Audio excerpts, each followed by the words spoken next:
In 2020, there was estimated to be 5.2 trillion pieces of plastic waste in our oceans and at least 8 million tonnes added each year.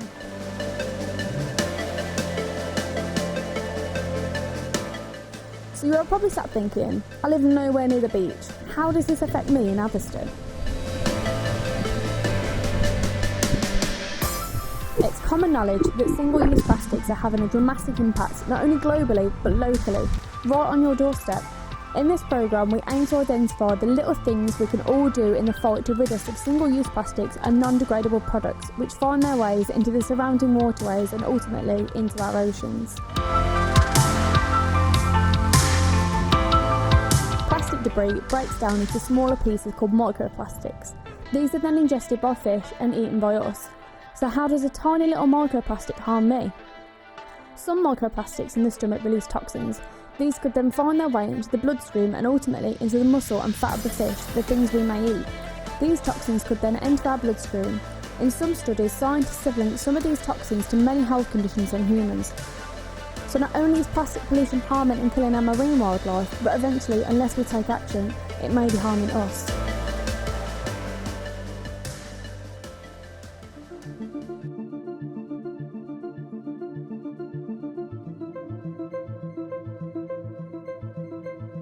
During this programme, we get to look at how our recycling is processed and how we could possibly do just a little bit more, as well as helping the consumer limit the amount of waste that needs to be recycled. But first we wanted to speak to our local MP, Craig Tracy, to ask what steps our government are taking to identify how we can tackle more effectively the issue of single-use plastics and pollution locally. Well, so I think this is something that government are doing a lot of work on at the moment and something that they really do take seriously. They were the first countries, as you probably know, to legislate for net zero carbon by 2050, which has encouraged a load of other countries to get involved. They're world leaders in banning the microbeads in cosmetics, which, you know, again, was something there was a lot of in the press, and there was a lot of worry about the damage that was doing to marine life in particular. And also they've been a world leader recognised, globally for tackling plastic pollution. So something that they do really take positively. And, I'm really excited that, locally now we're looking at this and how we can involve local people, but also local businesses in being part of the solution. Quite clearly, there are processes being put into place to help us locally as well as nationally.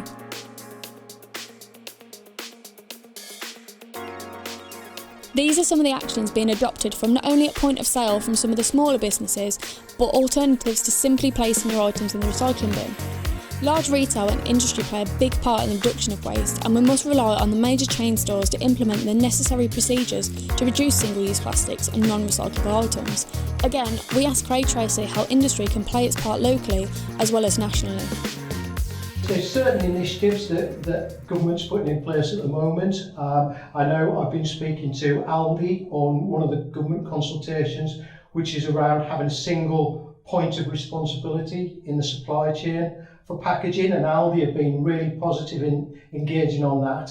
They're really keen as a business to get rid of all packaging by 2025, which I think is great. And as a constituency business, I'm particularly proud for that to be happening. The government is also introducing as well, to try and get industry to think differently, a 10-point plan for a green industrial revolution. So to get businesses, because they'll be starting to buy their machinery now for maybe 20, 30 years time. So we have to encourage them now to be thinking towards the future and help them create that blueprint for what it actually looks like out there. As we can now all see, things are certainly happening at every level, but what does happen to that waste that we can't, as yet, avoid taking home with us?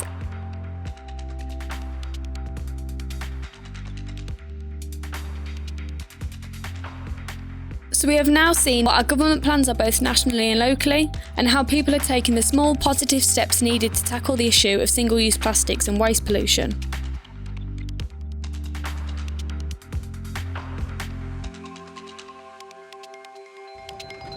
But what we haven't explained yet is how the plastic bottle you may have just bought or the carrier bag that gets blown away ends up 100 miles away in the ocean. Unfortunately, we still have to accept that a relative proportion of waste ends up in our waterways and countryside if it's not recycled correctly. Items can easily be swept away in transport, and with general littering and fly tipping, inevitably litter finds its way into our rivers and waterways, be via storm drains or the elements. The UK has over 1,500 or 200,000 kilometres of discrete waterways, so you can see how easy it is for rubbish and plastics to end up there. So to put this into context, we did our own little experiment. Our task was to see how much litter we could find in just 20 minutes of litter picking on and near our waterways.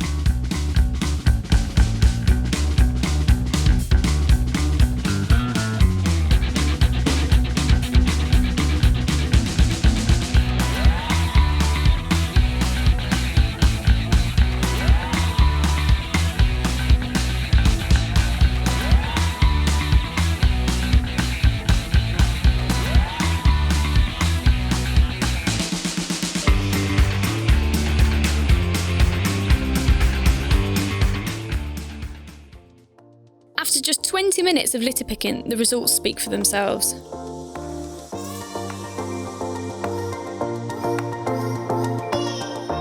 So as you can see, there is a litter problem locally, but what is worrying is that some of the litter that was found at our beaches could have come from waterways and rivers like ours. What is for certain, the litter we picked by our river did not come from the ocean.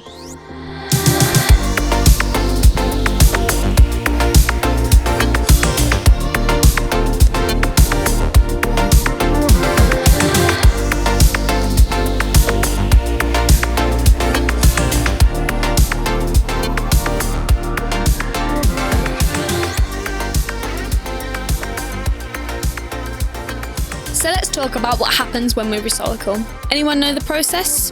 When we put the plastic bottle in a recycling bin, where does it go? How does that become new plastic?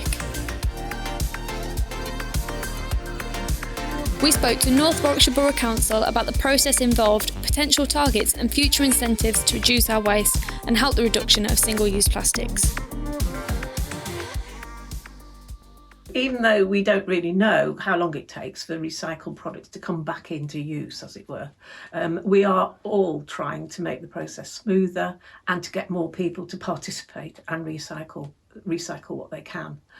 So we've done quite a lot in across Warwickshire to do this. At the moment, the recycling rate in Warwickshire is on average just over 50% of waste. That varies, of course, across the county. So 60% in Stratford, 45% in North Warwickshire. Got to do a bit better there. So we've done lots over the years in North Warwickshire, actually. In 2013, we moved from, you had to have all sorts of different bags out on the curbside, and you were the one who had to sort it. And we moved to having the red top bin and with just your card and paper separated out. That had a massive increase in recycling, over 50% it was. So that was really good. And then we moved further in 2019 and we took the insert out and said you could put it all in the red bin, commingled we call that, and that went up by a further 16%. So that has been really effective and we need to do more of that. We are doing more because we're developing this new facility in Coventry along with all the other Warwickshire districts and boroughs and with Solihull, Coventry, Walsall, and we're developing the sub-regional recycling facility, commonly known as the SMRF. We're all going to call it the SMRF. And so this SMRF is going to be state of the art. It'll be a leader in Europe. Using artificial intelligence, we'll be able to sort very quickly and very efficiently. So everyone will be able to commingle. We'll also be able to recycle things we can't do at the moment. So very light plastics, like film, like cling film, which we can't do, but we will be able to do. So there's lots of other things like that we will hope to increase the recycling rate with. And we need to, because the most expensive thing we can do with our waste is to throw it away or to burn it. So if it goes to landfill, it costs over £110 a tonne. If it goes to the energy plant, it's about £100 a tonne, still expensive. Recycling, round about £45–50 a tonne. So there's quite a lot of difference in terms of the authorities having to dispose of the waste. And of course, it's much better for us for the recycling too. So yeah, so we're working really hard to make sure that we can get more recycling through.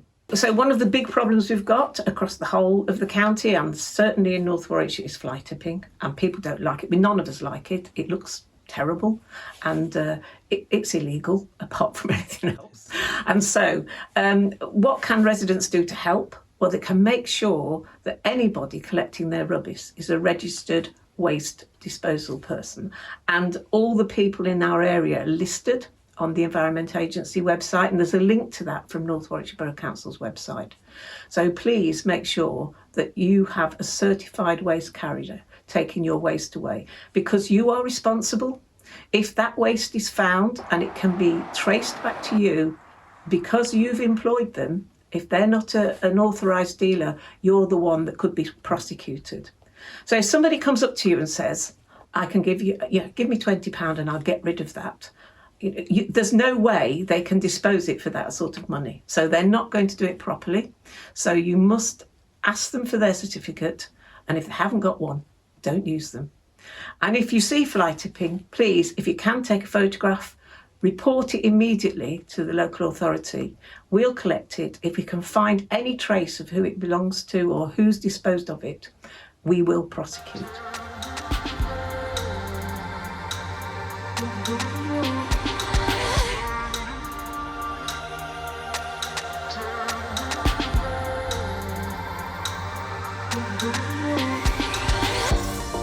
What happens to the general waste and litter collected from our high streets? Is this currently being sorted and recycled? Currently, this is not sorted or recycled due to operational and financial reasons. However, this waste goes to a local energy recovery facility where it is burnt to produce steam, which in turn produces electricity for homes. The ash left over at the end is then used for aggregate to make roads. Are there any plans to bring in better recycling facilities to our high street, such as separate sorting bins so public can actively recycle whilst out shopping? Currently, there are no plans to do this. In addition to the reasons I've just said, collecting recycling in this way on high streets can cause problems with contamination, as the wrong items will often end up in the wrong side of the bin. We are, however, fully supportive of the proposals for the introduction of a deposit return scheme, which will hopefully capture a lot of these materials and reduce the amount of recycling which is littered. Of course, if we can overcome these hurdles, we will actively look at putting recycling bins in our high street to allow people to recycle more waste. Are there any plans to provide recycling bins for flats in Atherstone who have only communal waste bins? It's a problem we recognise and are looking into providing recycling bins where logistically possible for residents who don't have the option of recycling at the moment.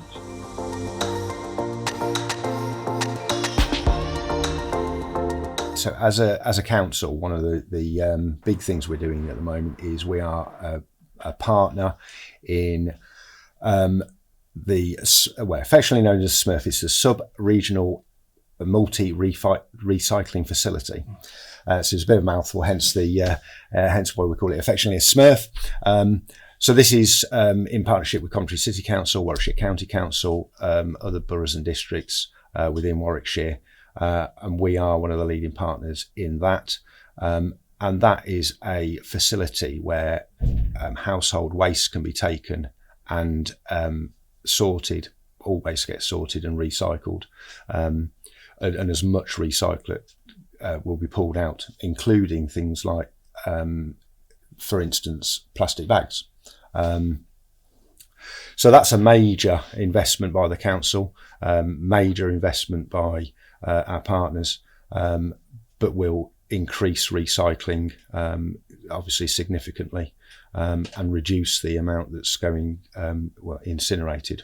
You know, we in North Warwickshire, we don't send any waste to landfill. It all gets sent to or it's sort of incinerated, but clearly the more you can recycle, the better. So that's multi-million-pound investment by this council and and other partners. So when would you expect this to be up and running? We're hoping that will be up and running within the next 2 to 3 years. So exciting, very exciting. What, as a local authority, can be implemented to limit the amount of single-use plastics in our shops now? Well, I mean, that's a good question. I think if it was up to me, or if it was up to the council, I'd love to, for instance, ban plastic bags, and replace them with paper bags. But that needs national legislation or national policy. So we as a council can, lobby the government and ask them if there's any plans to introduce that sort of policy. But as a council, one of the things I'm exploring is looking at changing behaviour locally by perhaps working in partnership with the retailers in the borough, and looking at introducing paper bags, working in partnership with them to change people's, as I say, behaviour and get them out of the habit of using plastic bags and replace them with paper bags. Are there any initiatives available for local businesses to help encourage the changes we need to see? Well, not yet, but that's what we're working on now. I'm working with the director of Streetscape and together with the chair of C&E, and we're looking at seeing what we can do on that to change the behaviour. Key thing is, to me, if you don't have to, don't. Just don't buy plastic bags if you don't have to. That's one of the key messages. Single-use plastics, as I say, it requires national change of policy, and legislation through. But if we can do things on a local level to try and change people's behaviour, then I think that would be a good positive move. As a council, do you fully support the abolishment of single-use plastics, carrier bags and other unnecessary non-degradable products? I would support, absolutely, 100%. Yes.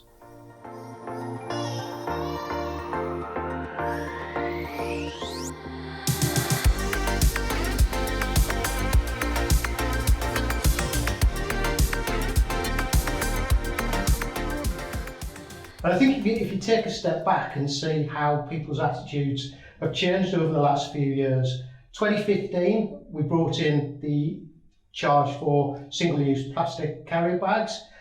I've just seen some figures on that, and the consumption and the use of those has reduced by 95% in that time, which is brilliant progress. And I think so it shows where there is actually the incentive and people are made aware of the issues, then they do get on board and actually support it. And I remember going back probably 20 years when probably a bit before your time, but going back 20 years when the ideas of recycling our household items was first brought in, and everybody thought it was unhygienic, I'm not separating my rubbish.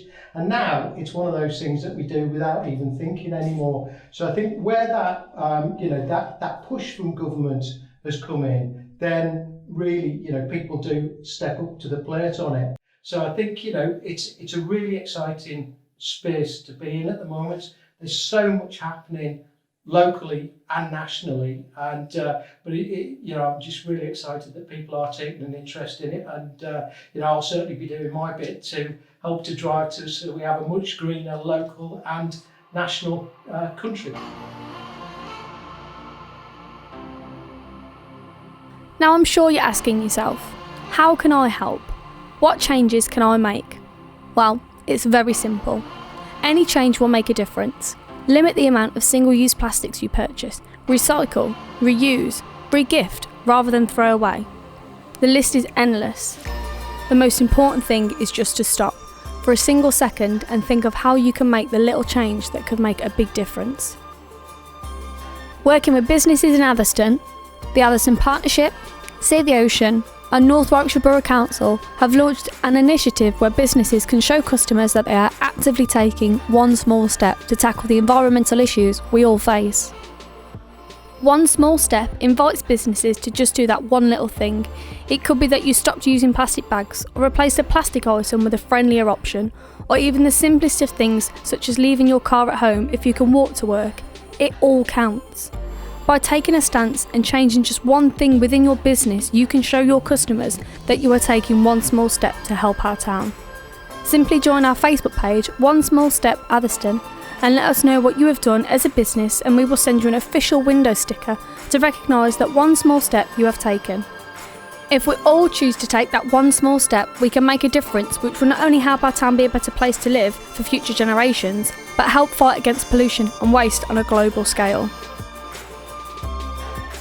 So there you have it, a little bit of focus on how we can all help keep our oceans and wildlife safe, which not only benefits us now, but our future generations by making the simplest of changes here in Atherstone. This can only happen with your help. It starts with you. Make those small changes and help secure our town, country and world for our future generations. Thanks for watching.